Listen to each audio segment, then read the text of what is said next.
Oi, gente! Eu tô aqui hoje num Ed sem edição. Esse é um vídeo totalmente sem roteiro e sem edição, como eu fiz já uma outra vez. E, aliás, muitas pessoas me falaram da outra vez que eu deveria fazer mais Ed sem edição. Eu vou buscar ser bastante objetivo nesse, porque quando é sem edição eu fico com vontade de sair falando a vida inteira, que é uma coisa que eu gosto muito, não é mesmo?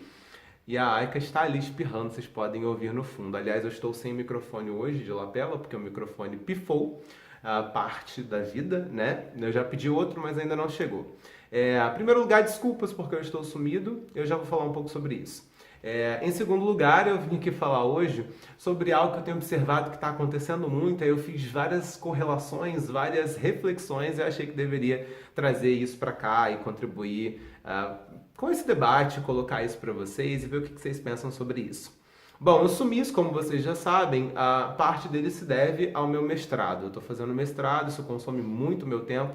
Meu volume de leitura teve que aumentar muito nos últimos tempos, porque a minha pesquisa, eu faço um mestrado acadêmico, né? Portanto, eu tenho que fazer uma pesquisa e a minha pesquisa é na área educacional e é uma área que eu escolhi. Aliás, eu vou falar sobre isso nesse vídeo também. A ideia é conectar esses pontos.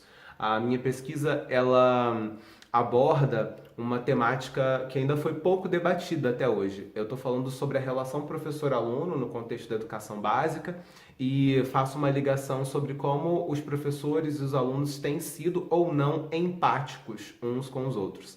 E o conceito de empatia é um conceito muito amplo, e ao mesmo tempo recente, né? Quando eu comecei a fazer o levantamento bibliográfico sobre isso, eu fui descobrir que a empatia, o termo empatia mesmo, ele se consagrou ali no início do século XX, então é um negócio muito, muito recente. Ele surgiu no século XIX, na Alemanha, com um filósofo, mas não estava ligado a esse entendimento que hoje a gente tem, né, no senso comum aí, o entendimento de que a empatia é essa capacidade que uma pessoa tem de se colocar no lugar da outra.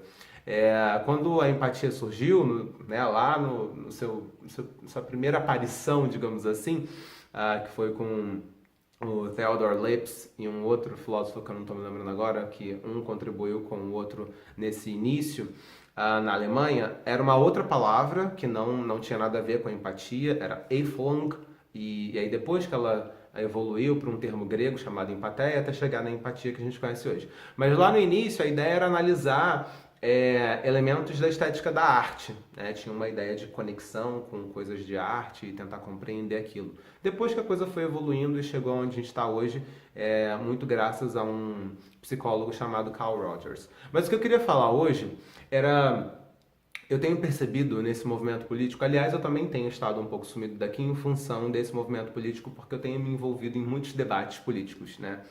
Nunca fui partidário, não que eu nunca vá ser, eu gosto muito de política, mas nunca me filiei a nenhum partido, nunca trabalhei diretamente para nenhum político. Já trabalhei, obviamente, na esfera pública, né? Como profissional, como professor da educação. Aliás, misturei as coisas, como profissional da educação, como professor. Mas nunca tive envolvimento político diretamente. Mas a política é uma ciência que rege a nossa vida, né? Quem fala que não gosta de política ainda não entendeu o que política é. A política é uma ciência que organiza a maneira como a gente vive em sociedade. É ela quem determina como determinadas coisas vão ser. E aí, como eu tenho me debruçado muito sobre empatia, lido muito sobre isso e tenho visto esses movimentos todos de violência que a gente tem encarado, eu achei que deveria vir aqui falar sobre isso. Por quê? As pessoas, elas, primeiro que elas estão levemente cegas, né? Tem muita gente que, tanto de um lado quanto do outro, né? Tem gente que defende um partido ou outro, agora a gente está no segundo turno, numa cegueira absurda, como se nenhum dos dois tivesse um passado sombrio, porque acho que todos os dois têm um passado relativamente sombrio. Essa cegueira, ela faz as pessoas debaterem umas com as outras de uma forma que elas não conseguem se colocar no lugar do outro. Porque toda vez que eu vou debater com alguém, eu tenho as minhas convicções políticas, eu sou um social-democrata, caso você queira saber, e aí eu fico tentando entender o que levou aquela pessoa a chegar àquelas convicções, né? quando eu vou conversar, por exemplo, com alguém que é mais republicano ou com alguém que, né, defende com unhas e dentes o neoliberalismo econômico e coisas desse tipo, eu fico ali tentando entender como aquela pessoa fez a construção, até porque eu sou um profissional de desenvolvimento humano também, então eu quero saber quais foram os caminhos, né, quais foram as sinapses que ela foi formando, os significados que ela foi atribuindo até chegar naquilo que ela está falando pra gente. E isso é também, de certa forma, o exercício da empatia, né? A empatia, nos estudos mais contemporâneos, ela se divide em 3 tipos. A gente tem uma empatia afetiva, uma empatia cognitiva e uma empatia comportamental. E essa que eu tô falando para vocês que eu fico tentando fazer seria a empatia cognitiva, que é quando você tenta compreender como os pensamentos do outro se formaram, né? Como é que ele organizou o conjunto de ideias, de convicções que eles têm.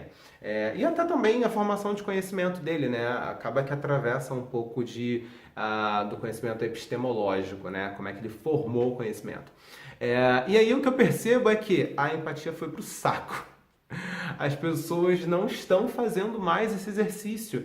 Muito pelo contrário, elas estão tão tomadas por uma necessidade de ter razão, de fazer com que o outro enxergue a qualquer custo que quem tem razão sou eu, que as pessoas abriram mão da empatia, elas abriram mão desse exercício de tentar entender o outro. A gente saiu daquele viés, daquele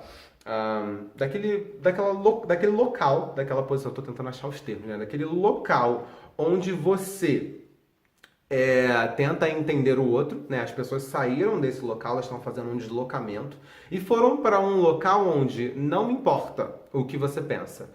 Eu preciso que você concorde comigo, ou eu preciso que você entenda que você está errado e eu estou certo, mas você não está vendo? E elas começam a mostrar as coisas e falam, olha, tá tudo aqui. E aí, como o outro vê as coisas de uma outra forma, né? Já falei isso em vídeos e cursos meus de PNL, cada um faz uma representação interna do mundo externo, ou seja, cada um está vendo as coisas por um ângulo de uma forma. Isso causa no outro uma irritação, porque acaba sendo agressivo você querer forçar o outro a ver o mundo com os seus olhos a qualquer custo. E aí eu acho que isso vai causando, né, uma inquietação, uma animosidade, e em determinado momento as pessoas começam a se ofender, e aí elas, né, acabam indo para o caminho que elas estão indo agora, da irritação, do enfrentamento, e aí amizades estão sendo desfeitas e familiares estão deixando, né, de se falar, enfim. Não que isso não tenha outras contribuições, né? Eu também acho que o fato das pessoas estarem anulando umas às outras em suas relações, eu até publiquei um textinho hoje sobre isso no meu Face, tem muito a ver com as pessoas perceberem através da política, não é por causa da política, as pessoas perceberam através da política que o outro vê o mundo de uma forma tão diferente da minha, né, tô dando um exemplo, que eu percebo nele aquilo que eu não gosto. Eu, por exemplo, identifico que uma determinada pessoa politicamente se posiciona defendendo uma bandeira que para mim não é prioritária. Ou eu percebo que aquela pessoa, ela começou a fazer pouco caso de uma bandeira que para mim é muito importante. E aí você pode pegar qualquer bandeira, né? Pode ser educação pública, por exemplo. Esse é um bom exemplo, tá? Pega alguém que defende com unhas e dentes a educação pública e alguém que defende muito a privatização de universidades. São duas visões muito diferentes, né? Eu acho que... Theo, o Theo está... Vem cá, Theo. A gente está tendo uma vizinhança latindo. Esse é o legal de você gravar... O Theo vai latir agora porque ele está muito acelerado com tudo isso. Theo! Ele tá ali. Falei? Theo, vem aqui. Vem cá. Para as pessoas darem um oi para você. Que você está latindo muito. Olha. O coração tá batendo forte. Eu estava dando esse exemplo, né? Educação. Talvez esse não seja o melhor exemplo, porque existem outras situações, né? Por exemplo, alguém que defende e é muito a favor da demarcação de terras indígenas e uma outra pessoa que não seja, né? E aí quando um descobre que o outro não é, e fala, peraí, mas você não está preocupado com os povos indígenas? Talvez um pouco desse exemplo que eu dei com relação à educação. Se você tem uma pessoa que não está preocupada nem um pouco com a educação pública e você tem uma outra que está muito, essa divergência entre elas pode fazer com que uma comece a repensar a visão que ela fazia daquela pessoa. E aí, mais uma vez, talvez a gente esteja fugindo do exercício da empatia. Tem sido muito, muito difícil para mim, porque eu sou um defensor dessa bandeira da empatia e eu também já me peguei nessa situação de olhar para determinadas pessoas e falar, não sei se eu quero mais essa pessoa tão perto de mim como eu queria antes, porque percebi que ela defende pautas que ferem, para mim, a integridade humana, de certa forma. Mas, enfim, a gente está aí numa situação de aprender a lidar com o diferente. Eu acho que esse é um dos grandes aprendizados. Você está olhando para mim? Esse é um dos grandes aprendizados que a gente tá ficando aí, né? Sempre tem um lado bom nessa história toda.